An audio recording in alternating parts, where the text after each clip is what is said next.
percaya diri teman-teman. Tapi thank you banget sudah diundang di sini. Thank you Bu Nani, thank you juga Pak Kanho ya. Sudah mau mengundang saya sampai ke tempat ini gitu. Saya sebenarnya tidak punya materi apa-apa. Saya sharing ya teman-teman ya. Ya. Nanti kalau misalkan ada pertanyaan langsung angkat tangan aja dan tanya. Oke. Sorry.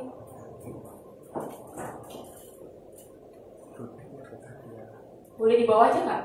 Boleh. Di atas aja. Saya kok merasa ketinggian. Oke, perkenalkan nama saya Kiki Virgias Gozali. Sekarang saya adalah Associate Agency Director di SB15. Ada yang tahu SB15 di mana nggak? Oh? Nggak tahu? SB15 di Mulyasari teman-teman. Oh. Ya bersyukur ya teman-teman ya, semua yang di sini punya kantor yang sehebat ini dan sebesar ini teman-teman. Karena kantor saya kecil kan kelihatannya dan nggak banyak aktivitas, jadi aktivitasnya banyak kita lakukan di luar kantor. Mana? Siapa sama? Oh. Masa sama? Oh iya, cuma Senin aja yang rapi ya.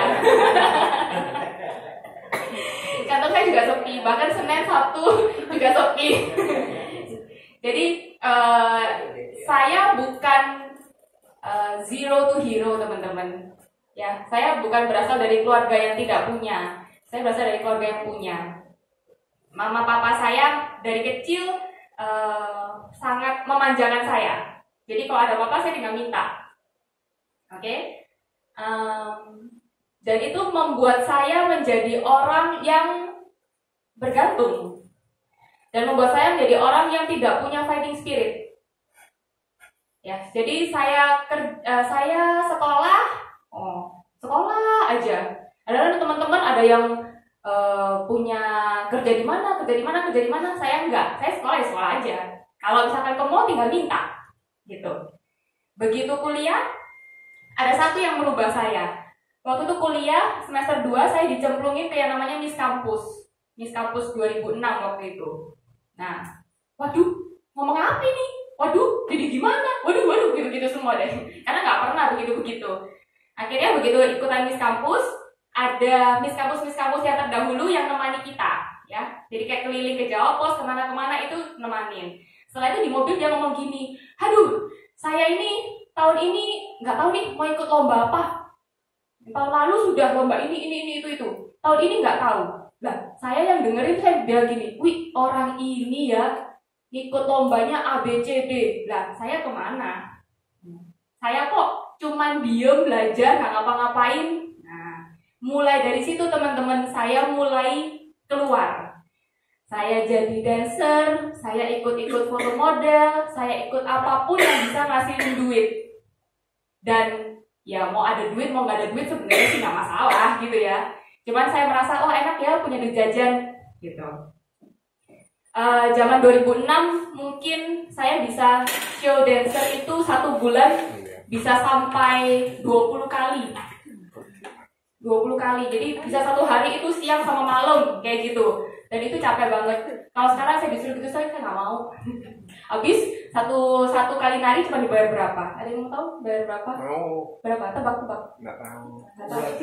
250. Wih, terus nggak ada ya? Iya. Yang punya dancer ya Ci ya.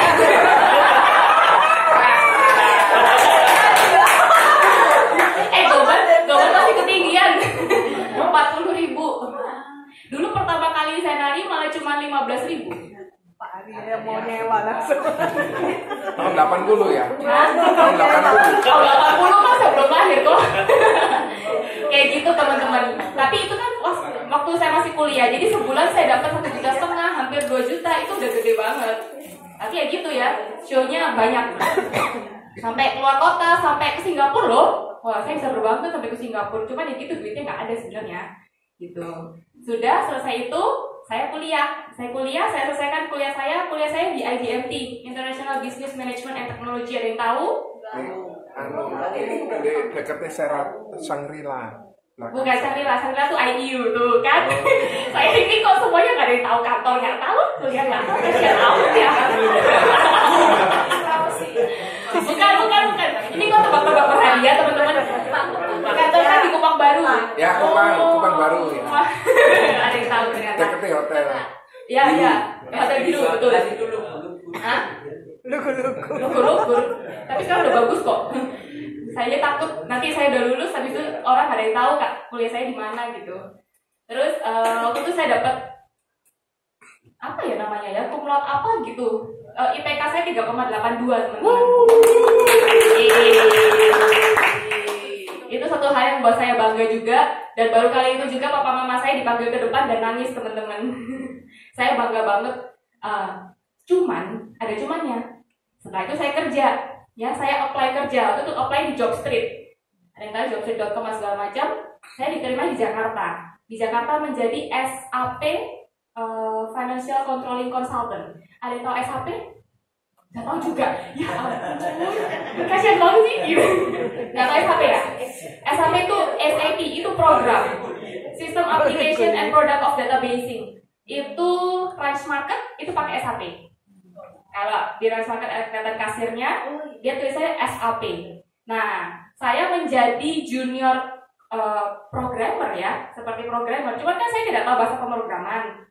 Jadi itu sejenis, kita mesti tahu bisnis prosesnya dulu, baru kita config ke komputer masing-masing orang. Jadi misalkan sales butuhnya apa aja, nah itu kita yang masukin detail-detailnya seperti itu.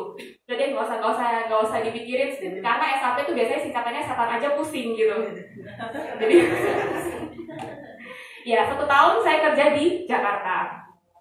Setelah itu kalau teman-teman desa depan saya itu tahun 2008-2009. Dan akhirnya saya direkrut oleh koko sepupu saya di Jakarta. 2009 di Provision yang sekarang sudah nggak ada. Ya. Hah? DU. Iya, betul. Itu koko sepupu asli. Oh, bukan. Bawa ya mungkin. Ya cuman saya pernah di kantornya beliau. Itu hebat banget kantornya dari ujung sampai ujung BOP. Oh, gila banget gitu. Saya di BOP sama koko sepupu saya. Oke. Untuk punya rumah, punya mobil, punya apa, dengan bekerja tidak cukup. Ya benar sih memang. Coba dihitung-hitung, nggak cukup kan? Ya kan, benar ya. Ada di sini backgroundnya karyawan? Semua. Oh, semua full time. Semua full time. Hah? Semua full time karyawan? Sudah. Oh, enggak, full time pro semua. Oh, sudah full time pro semua. Tapi backgroundnya karyawan? Dari background karyawan kebanyakan? Atau ada yang usaha? Ada. Hah? Yang karyawan siapa? Yang pengusaha? John. Oh, lebih banyak karyawan ya. Oke.